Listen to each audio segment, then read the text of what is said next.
Assalamualaikum warahmatullahi wabarakatuh. Saya Putri Ziliarti Ikhtiara dengan NIM 180290084 akan mempresentasikan salah satu materi geometri bidang dan ruang, yaitu terkait dengan konsep dan prinsip yang berkaitan dengan sudut pada bangun ruang.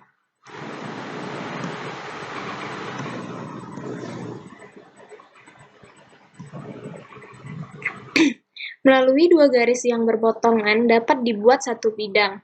Oleh karena itu, sudut antara dua garis berpotongan dalam ruang sama saja halnya dengan sudut antara dua garis yang berpotongan pada bidang dalam geometri bidang. Nah, dalam geometri ruang, dua garis yang berpotongan atau bersilangan, sebuah garis dan sebuah bidang yang ditembusnya, dan dua bidang yang berpotongan dapat membentuk suatu sudut. Oleh karenanya, materi ini akan membahas bagaimana menentukan sudut-sudut dalam bangun ruang. Untuk menguasai materi ini, digunakan penguasaan terhadap aksioma-aksioma dan sifat-sifat tentang kedudukan titik, garis, dan bidang. Pada materi ini, terdapat 4 bagian yang akan saya jelaskan lebih lanjut, yaitu yang pertama mengenai sudut antara dua garis yang bersilangan, yang kedua mengenai garis yang tegak lurus pada bidang, yang ketiga yaitu sudut antara garis dan bidang, dan yang keempat, sudut antara dua bidang. Sudut antara dua garis yang bersilangan. Sebelum membahas sudut antara dua garis yang bersilangan, mari kita perhatikan teorema berikut terlebih dahulu. Teorema 1 menyatakan bahwa dua buah sudut yang kaki-kakinya searah adalah sama besar. Diketahui AB sejajar dengan A aksen B aksen, dan AC sejajar dengan A aksen C aksen. Dapat kita lihat pada gambar 1. Nah, buktikan bahwa sudut BAC sama dengan sudut B aksen A aksen C aksen. Nah, pada gambar 1 ini dilukis bahwa panjang AB sama dengan panjang A aksen B aksen. Panjang AB sama dengan panjang A aksen B aksen. Dan panjang AC sama dengan panjang A aksen C aksen.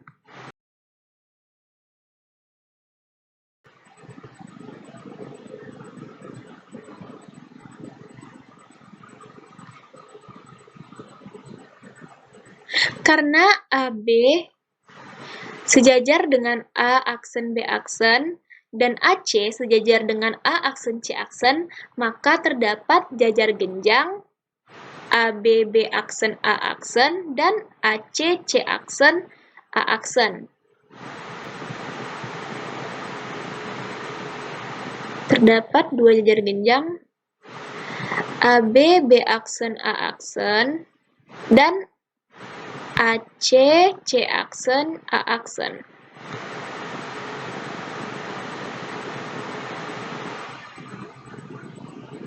Berdasarkan sifat jajar genjang, maka diperoleh AA aksen sejajar dengan BB aksen.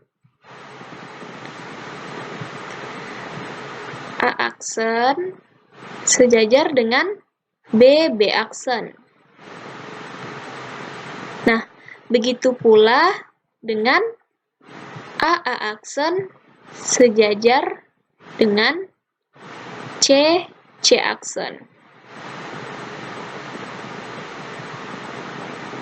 Berdasarkan sifat transitif, maka kita dapatkan bahwa BB aksen sejajar dengan CC aksen, dan ketiga ruas garis ini sama panjang.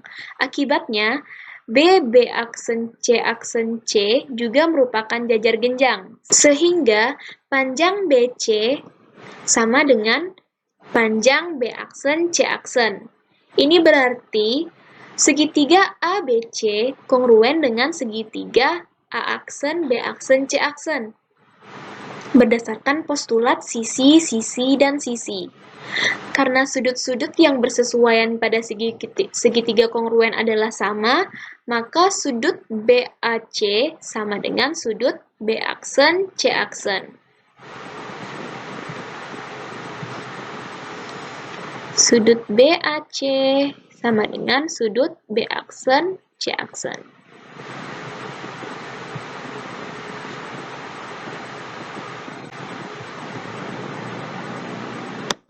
Berdasarkan definisi, sudut antara dua buah garis lurus L dan M yang bersilangan adalah sudut yang terdapat jika dari suatu titik sembarang A dalam ruang ditarik dua garis lurus yang sejajar dan yang searah dengan L dan M. Nah, besarnya sudut ini tidak tergantung dari letak titik A. Jika kita ambil titik A seperti gambar 2, dengan L yang sejajar dengan AB dan M yang sejajar dengan AC, maka sudut antara L dan M adalah sudut BAC.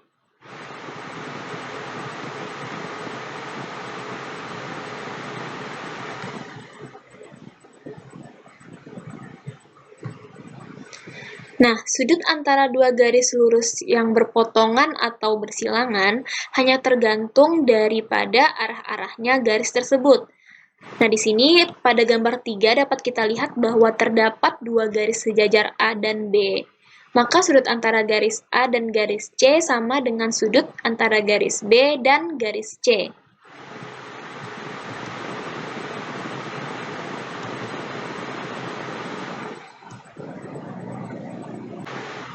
Menentukan sudut antara dua garis yang bersilangan.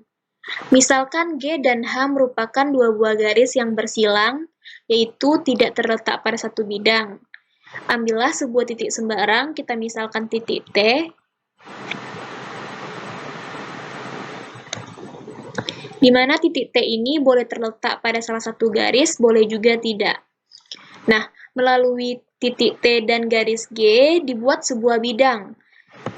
Di sini kita namakan bidang alfa, dan melalui T pada bidang alfa kita buat sebuah garis yang sejajar dengan garis G, yaitu garis G bintang. Nah, melalui titik T pada bidang yang memuat garis H, yaitu kita misalkan bidang beta, buat pula sebuah garis yang sejajar dengan garis H, yaitu garis H bintang.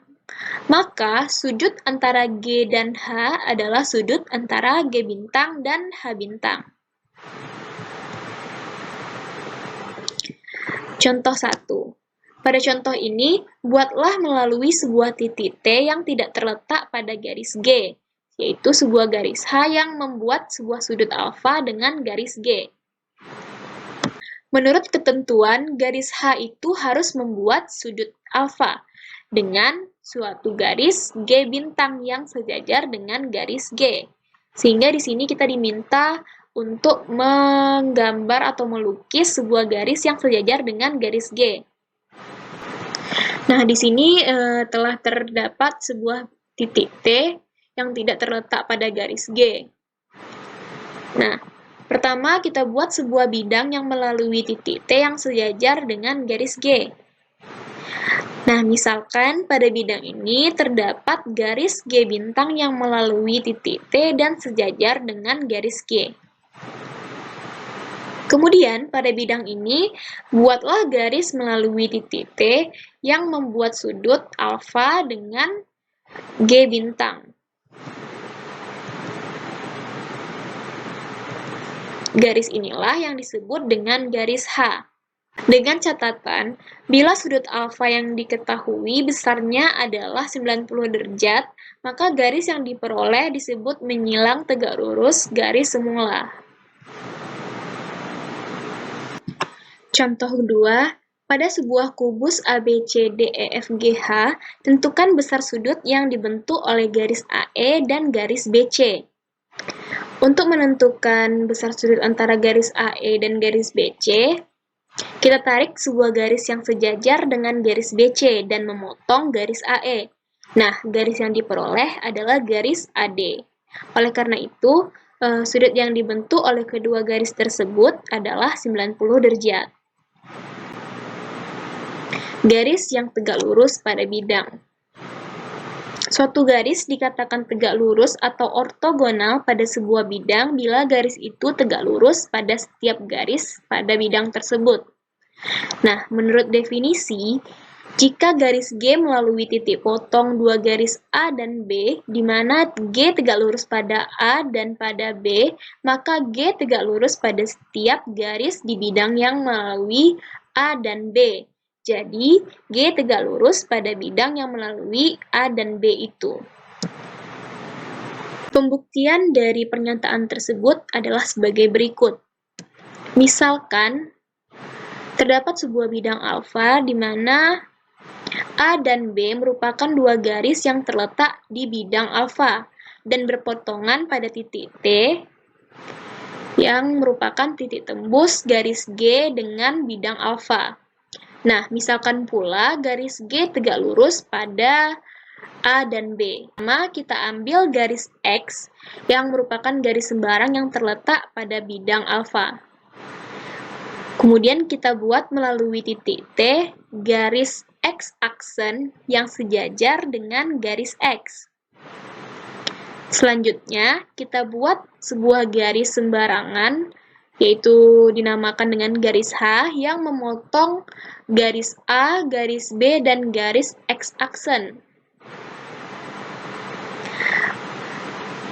Titik perpotongannya yaitu A, B, dan X. Nah, kita tentukan pula P bintang pada perpanjangan G. Di mana panjang TP sama dengan panjang TP bintang. Oleh karena itu, TP bintang sama dengan TP. Dengan demikian, APP bintang dan BPP bintang masing-masing berupa segitiga sama kaki dengan alas PP bintang. Pada gambar dapat ditunjukkan. Di sini APP bintang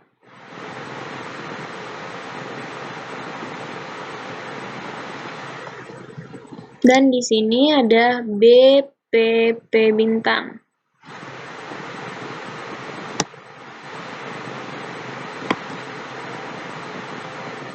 Nah, dengan demikian AP sama dengan AP bintang dan BP sama dengan BP bintang. Hal ini dikarenakan A dan B tegak lurus terhadap G atau PP bintang dan TP bintang sama dengan TP. Nah, karena AP sama dengan AP bintang, BP sama dengan BP bintang, dan AB sama dengan AB, maka segitiga BAP sama dan sebangun dengan segitiga BAP bintang. Di sini pada gambar dapat kita lihat segitiga BAP sama dan sebangun dengan segitiga BAP bintang.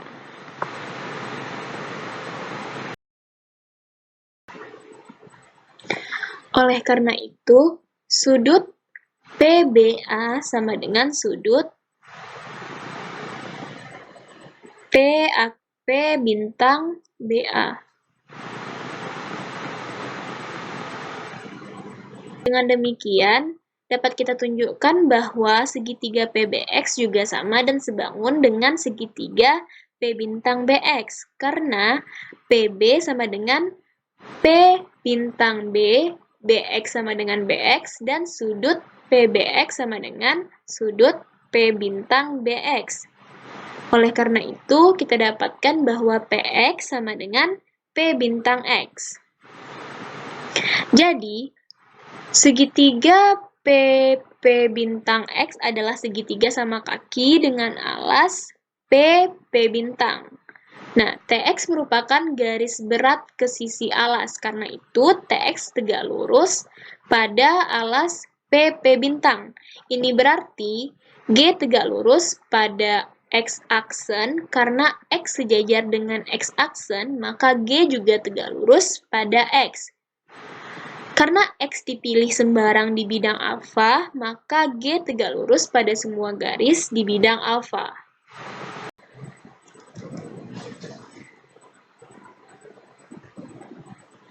Akibat kesimpulan ini, Menurut pengertian sudut antara dua garis yang bersilang, G juga tegak lurus pada semua garis yang sejajar dengan A dan semua yang sejajar dengan B. Dengan perkataan lain, persyaratan G melalui perpotongan A dan B itu tidak diperlukan lagi, sehingga dapat disimpulkan sebagai teorema berikut. Berbunyi, suatu garis tegak lurus pada suatu bidang apabila garis itu tegak lurus pada dua garis yang berpotongan pada bidang itu. Sudut antara garis dan bidang. Sudut antara garis dan bidang adalah sudut antara garis itu dengan proyeksinya ke bidang tersebut. Nah, jika melalui dua buah titik dibuat sebuah garis yang tegak lurus pada suatu bidang, maka masing-masing garis itu akan menembus bidang pada sebuah titik. Garis yang melalui kedua titik tembus inilah yang disebut sebagai proyeksi garis melalui dua titik semula ke bidang ini. Nah, mari kita perhatikan ilustrasi berikut. Terdapat sebuah bidang alfa dan garis G, di mana pada garis G ada sebuah titik A dan B. Kemudian kita buat sebuah garis G bintang pada bidang alfa. Pada garis G bintang ini terdapat A bintang dan B bintang. A bintang dan B bintang tegak lurus pada bidang alfa. A bintang B bintang ini disebut sebuah proyeksi dari AB atau G pada bidang alfa. Kemudian kita buat sebuah garis yang melalui titik A dan sejajar dengan garis G bintang, yaitu garis G aksen. Nah, oleh karena itu, sudut antara G dan G aksen atau sudut antara G dan G bintang adalah sudut antara G dan bidang alfa. Atau sudut BP B bintang adalah sudut antara G dan bidang alfa. Dapat kita tunjukkan pada gambar 8.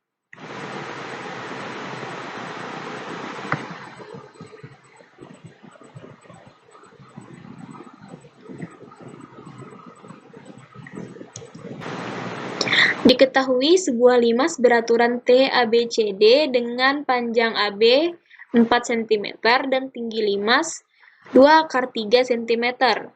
Jika O adalah perpotongan diagonal alas, tentukan tangen sudut antara garis TO dengan bidang TBC. Nah, TO merupakan garis tinggi dari limas. Oleh karena itu, kita buat terlebih dahulu bidang yang memuat garis TO dan tegak lurus dengan bidang TBC.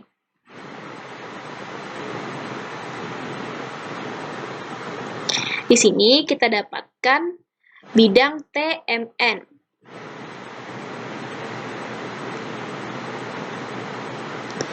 Oleh karena itu, sudut yang dibentuk oleh TO dengan bidang TBC adalah sudut OTM. Maka, tan sudut OTM sama dengan OM per OT atau OM dibagi dengan OT sama dengan 2 dibagi dengan 2/3 yang menghasilkan 1/3 akar 3. Sudut antara dua bidang. Misalkan alfa dan beta merupakan dua bidang yang berpotongan sepanjang garis H, di mana bidang epsilon tegak lurus pada garis H dan memotong bidang alfa dan beta berturut-turut sepanjang garis A dan garis B. Sudut antara garis A dan B itu disebut sudut antara dua bidang alfa dan beta atau sudut tumpuan bidang alfa dan beta. Nah, bidang epsilon yang tegak lurus ke bidang alfa dan bidang beta itu disebut sebagai bidang tumpuannya. Dapat kita lihat pada gambar 11, yaitu gambar 1 merupakan bidang alfa yang membuat sudut A derajat dengan beta, dan gambar kedua yaitu bidang alfa yang tegak lurus dengan bidang beta. Contoh, Pada kubus ABCDEFGH dengan panjang rusuk 6 cm, tentukan tangen sudut yang dibentuk oleh bidang ACF dengan bidang BCF. Terlebih dahulu kita lukis bidang ACF dan bidang BCF. Melalui titik B, kita tarik sebuah garis ke garis FC, di mana titik perpotongan antara garis tersebut kita namakan dengan titik M. Nah, tangen sudut yang dibentuk oleh bidang ACF dengan bidang BCF ini adalah tan alfa, yaitu sama dengan AB per BM. Untuk menentukan panjang BM, mari kita perhatikan segitiga BCF. Segitiga BCF ini sebangun dengan segitiga BCM, sehingga berlaku bahwa CF per BF sama dengan BC per BM, atau 6 × 2 per 6 sama dengan 6 per BM. Sehingga panjang BM adalah 3 × 2. Jadi, tan alfa sama dengan AB per BM sama dengan 6 per 3 × 2. Sehingga didapatkan hasil bahwa tangen sudut yang dibentuk oleh bidang ACF dengan bidang BCF ini adalah 2. Sekian presentasi dari saya.